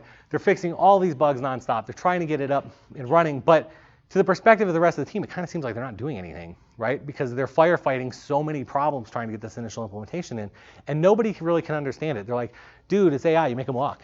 Like, we had that in Gears. There were guys running around, what's the problem? And I felt really bad because I'm not an AI programmer. I haven't been working on something else, but I was in charge of the strike team. And I was like, man, I'm just watching them suffer. I was like, okay. So I went to them and I was like, I like being goofy, and I like presentations. Do you trust me? And they're like, maybe. And I was like, no, do you trust me? And they're like, all right. And I was like, okay, I'm going to ask you to do something that's going to make you uncomfortable. And they're like, okay. I got people who don't like being in presentations, don't like being in shows, like none of that kind of stuff. We basically turned CTI into the most cornball CSI parody that you could ever imagine. I videotaped them down. Like, I stopped everyone. I was like, stop working. We're going to go down to the lab. Like, did this whole like fake mock-up of like how we were investigating AI problems as if it was a CSI crime scene. Put in all kinds of puns about it must be artificial intelligence. Put on the glasses, all that kind of stuff, right? We had a good time. Prepared a video for people, and then I ended it with a montage of every bug video like attached to the thing that they had ever fixed in that sprint. And it was like 200 plus bugs. And I put it to the tune of Sarah McLachlan, like I Will Remember You, playing. And it came time to be the sprint review and talk about what people did. And I walked up and I played the video and I left. And people finally got it, right? They're like, holy crap, look at all the things that they have been doing that we have completely taken for granted, right? And so sometimes I think your job as the lead, you're going to be working on stuff and it's really hard to surface that for people, right? Your job as the lead is to make your guys look awesome, or girls, when they do really good things. Help them expose that, help them bring their morale up. Let's see. And then, finally, like, if your team succeeds, it's probably because your team is awesome. But if they fail, it's probably because you failed. So this one is actually another FIEA example that I only recently came to appreciate and have dubbed the Ron-pocalypse. When we were working on BizarreCraft, we had this thing where we're like, okay, we're gonna do the data-driven stuff. We made all these tools. We made all the collision settings for all of our characters in this RTS exposed to XML. We're like, the designers are gonna get to set it up. It's gonna be awesome. Gave it to them, and we're like, hey, go set this up, get it ready for the build. And I think at the same time, some other changes happened, and the default settings got messed up. Long story short, we end up in our review with Ron. He's gonna come check it out, and we're ready to show it. We start up and like literally nothing works because the collision shapes are so wildly wrong that like nothing can move. And so like the game just is non-starter, non-functional. And I remember looking at Ron and like, Ron probably one of the nicest people I've ever had the pleasure of meeting, right? And just like the look of utter sad like disappointment in his face, like wrenched my heart. I was like, oh no. And then he just looks at us, gets up and leaves. And I was like, what did we do? Like, we just made Ron leave. Like, he just walked away. And at the time, I remember being so unbelievably bitter, right? I was like, man, we busted our butt. We gave you these tools, and somebody's job was to assign those values, and they didn't do it, and now we look like a bunch of buffoons. And I was so bitter at the people involved for so long. And then it finally dawned on me, like, nope, that was my mistake. Particularly as a lead engineer, to show up at a meeting and not have verified that there is a working build and that everything is functioning, 100% my fault, right? Easily avoidable. I could have checked that, had it ready to go, put it in front of people, no problem ever happens. Ron doesn't have to storm out of the room, and then don't have to feel all of the problem. Like the fallout from that was immense, by the way. That demolished our team's morale, started all kinds of infighting, right? Like, oh, the programmer screwed us over. Oh, these people didn't do that, blah, blah, blah. That took forever to recover from. And it was so easily avoided if I wasn't an idiot, right? So it's important. The last thing I kind of try to focus on too, a big thing we like to do is like we call like being a force multiplier, which is spending some of your time when you find it to help others. Sounds simple, but to me it's our secret. Like Epic's dev teams are smaller than the industry standard, right? But we get a lot of stuff done. We kind of pride ourselves on all of the things that we get done with the small dev teams. And it's partially because we get a lot of, we unlock each other and we give each other help in ways that like multiplies exponentially what each of us can do. So when I was first starting, I saw an animator and he was like kind of struggling with stuff. And it was a problem he was having, but he didn't say anything to anyone because everyone assumes you're busy because you are, right? Everyone's doing all kinds of stuff all the time. And I asked him, I was like, well, what's the problem? And he explained it, and I was like, dude, I can solve that in code for you in like 30 seconds. And he's like, really? And I was like, yeah, send me the bug, I'll do it. He's like, okay. So I fixed it for him, sent it over, and he's happy. And then as it so happened, like 2 days later, because I had like established that thing with him, I was struggling with a bug that happened to be code and animation related. He's like, guy, I can just fix the animation for you.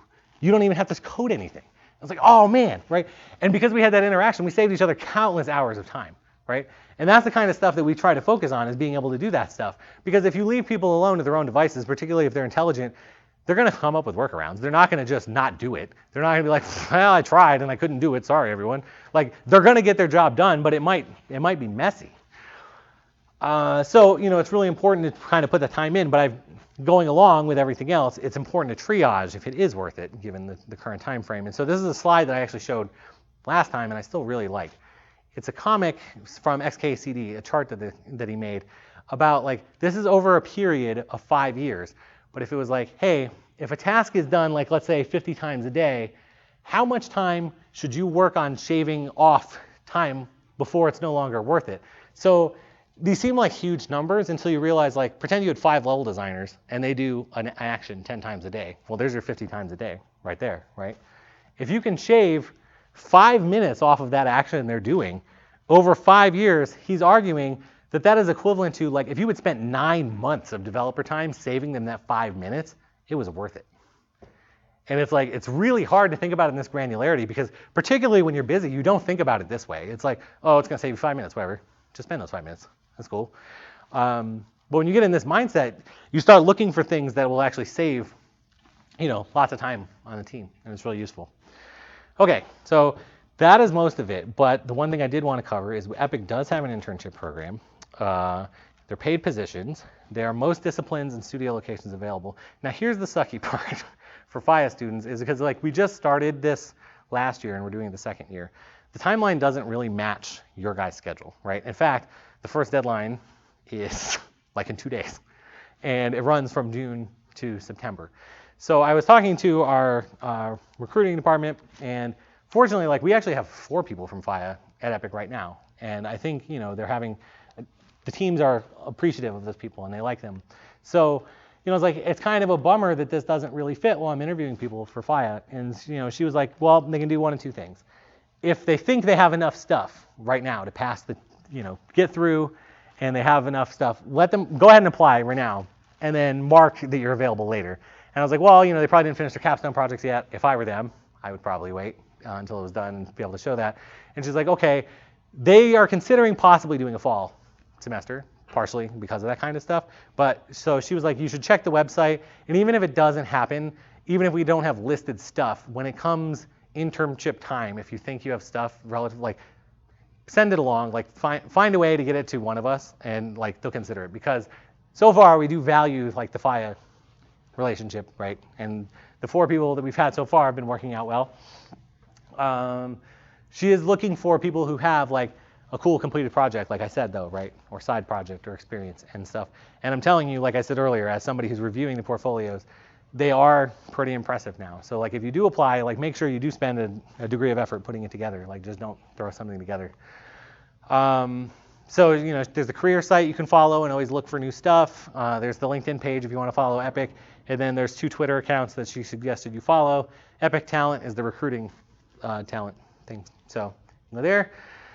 Oh, my goodness. All right. So I'm done. If you have any questions, and I don't know what time it is, I don't know how long we took, but if you have any questions, I will try to answer them. Yep. What would you recommend doing aside from just taking all the old stuff and putting them in a folder and sending it? So partially because the people involved are going to have very limited time, I would probably pick the things that you're most proud of and you think are the best example of you, and showcase them in a way that they show up immediately. So like if you have a website, one I saw that was like really effective recently, had a website that had like a very short clip of like a video of a game they worked on, but it was like the highlights package version, not like a 20-minute long video, because like I don't have time to watch that, that they could see. And then they actually had on their website like a built-in like almost GitHub reader, so you could be like, look, here's my code snippet in your face. Like as soon as I get there, like look at this, and I'm like, oh, look at that, and I see they have C++ stuff, and I can go look at it, right? And as much as I don't want you to waste tons of time on presentation stuff, but when you're dealing with people who only have fractions of seconds because of the sheer number of applicants they're getting, it's actually kind of important, right? Like the faster you can catch the attention and do it, the better. For me personally, for gameplay programmer interns, what I'm looking for the most when I look is very strong C++ skills, has completed something like I said, has experience doing gameplay stuff, and ideally, bonus but not required, like anyone who's actually used the engine and the editor and like knows, blueprints a little bit enough to be able to enable designers and all that kind of stuff. Because honestly, the more qualified people become and the more applicants you get, if there's only like 1 or 2 positions, the pickier we can be, right? Like we can wait and hold out to be like, oh, this person knows how the engine works and they have C++ and they did all this stuff and they're really good communicators and all that kind of stuff. So I don't know if that answered your question or if I just rambled on for too long. Good? Okay. How much of the task for a gameplay programmer overlap with those of a technical producer? And like, how do you distinguish between different? That is a good question. I don't know if we have what I would consider a technical producer. To add on to that, what about tech designer? Because it's used interchangeably. Oh, okay. So tech producer is somebody who's like also doing like designy kind of stuff. Yeah. Okay, right. I think they tend to have an overlap in that there's like this point where they work together a lot. So like on Fortnite, and in particular like when we're working on stuff, what we try to do is the core systems and like the stuff that we want to be super performant or is like really important that we do, correct. Like we'll have the programmers do it in C++, right? They'll do it in native code.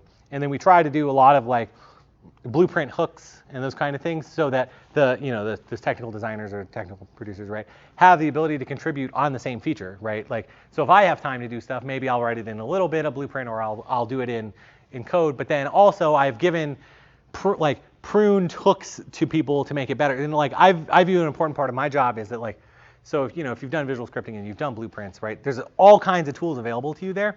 In Fortnite specifically, I will also try to make, like, if you're dealing with a Fortnite specific class, like let's say one of our building pieces, I will try to make functionality specifically in that blueprint that you can use that makes your life way easier, because I don't want you to have to care as much about all of the programmery bits. I just want you to make cool stuff, right?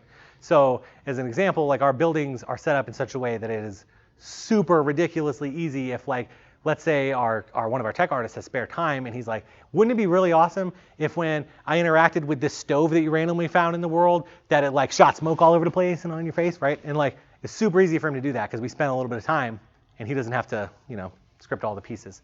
So I think there's a high overlap in like where they meet at the point where like you've gotten past low level gameplay into high and you're kind of both working in the same blueprinty stuff, I guess. I don't know, again, kind of rambly, but. Going off the same kind of topic, you weren't your technical producers there. How many producers or designers would you say are delving into visual scripting, like on your teams? Like what percentage?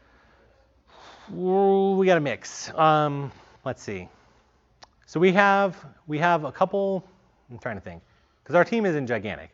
We have some systems designers who basically like do the gameplay system framework stuff. They live a lot in Excel and in Datatown. They rarely enter into that kind of stuff. People who are doing stuff like our class design or like the moment-to-moment feel kind of things, they're heavily involved in that. Like that's their day-to-day purview. Like they actually a big thing that actually prompted that slide I did about always showing progress is a lot of our designers who came from MMO backgrounds or RPGs were like, we really need an ability system, right? Like we need a way to quickly do player abilities and buffs and debuffs. And they helped guide us through the engineering part of that because they're like, here are all the things we expect, here's what we expect to do, because I had certainly never written one of those systems before. So they actually helped us with that part. And now they spend basically their whole time using the blueprint portion of the ability system that we wrote. Aside from that, some of our artists actually will dabble here and there because, like I said, we tried to make it easier. So our effects artists will tend to be in there because they want very fine control of how and when their stuff plays and like what it looks like. So they tend to do that instead of doing like, hey programmer, here's an effect, will you go hook it up for me? They just go do it themselves. So it's at any given time, it's probably maybe 50-50 split, but oh. Anything else? Oh. So you said you worked on Gears 3 and Judgment? I worked on Gears 3 a little bit, mostly as a contractor and mostly doing bug fixes. And then I was probably I was one of the primary programmers on the story DLC, which was actually, I got to do most of the original prototypes, kind of feel out what it would be like. I got to do some prototypes that made it into the game, which I thought was amazing as a contractor, right? I was like, here I am, this contractor, they don't even know who I am. And I spent a weekend and I prototyped a thing, and it's like, now it's in the game, like, yeah! It was so awesome. And then with Judgment also, I just did minor things, like as they got ready to ship, I put stuff on it, because we have an engine team, we have game teams, all this kind of stuff. When it comes time to actually release a product, often we'll do a temporary collapse of hey, everyone, let's help get this out the door. And so that's how even though I did virtually nothing on Infinity Blade 2 right before it was ready to ship, I helped shore up some things or fix things because it was like, hey, it's time to do that. So we kind of do that. So I just realized I probably interrupted whatever question you may have had. I think I had something I didn't want to talk about. Okay, I'm sorry. Great. Well, I have one more question if you don't. Oh, go ahead. Okay, we'll just have one last question then. Can you speak to the paradigm shifts that are in play with regards to visual scripting? It seems like Blueprints is an attempt to help make high-level scripting languages visual so that you can include more people in that process. But then, if there's not a high-level language like Unreal Script there, does that also cause certain challenges, especially if people are trying to build ornate systems and blueprints that maybe should actually live in code? Right. We kind of view the blueprint as the replacement of the Unreal script, and so that it is not unheard of or uncommon for our engineers to do things in blueprints, right? And the blueprint stuff is pretty powerful and can do a lot of the same things. It's equivalent. I'm trying to think. There's something very specifically I wanted to say to the last part of your thing, and then I forgot how you phrased it. Do you remember? Well, I guess another way to phrase it is, do you know of a lot of third parties that license the Unreal Engine but then choose to tack in a high-level scripting language like Python? Oh, I got you. Okay. I think some people do attempt to do that. I think there's actually, because there's a store that you can do too. I think there are some third-party attempts to bring in other stuff, partially because maybe the studio that they're in, that's the workflow they're used to, right? They prefer doing that. We don't have an official one right this second because we, like I said, for our internal thing, we find that using the blueprints has been fine for us. Our engineers do that kind of stuff. For me, it only kind of the only parts that I will get a little bit oh, okay, maybe I'll just do this in code is if it's really complex conditional stuff that is going to go on forever, and it's because I'm an engineer, okay, maybe I'll just do that in C++, or better yet, I'll do it in C++ in an easy exposed way so other people can reuse it in the future and not have to deal with it, I guess. But so I guess long story short, and for us, no, we use it all the time. All of our abilities are scripted in it. In fact, I think maybe only like 1 or 2 of our abilities in our whole game actually have like the native backing code aside from the generic system. Like the generic system exists and then everything else is in Blueprint. Well, with that, let's thank Billy for coming and joining. Thank you.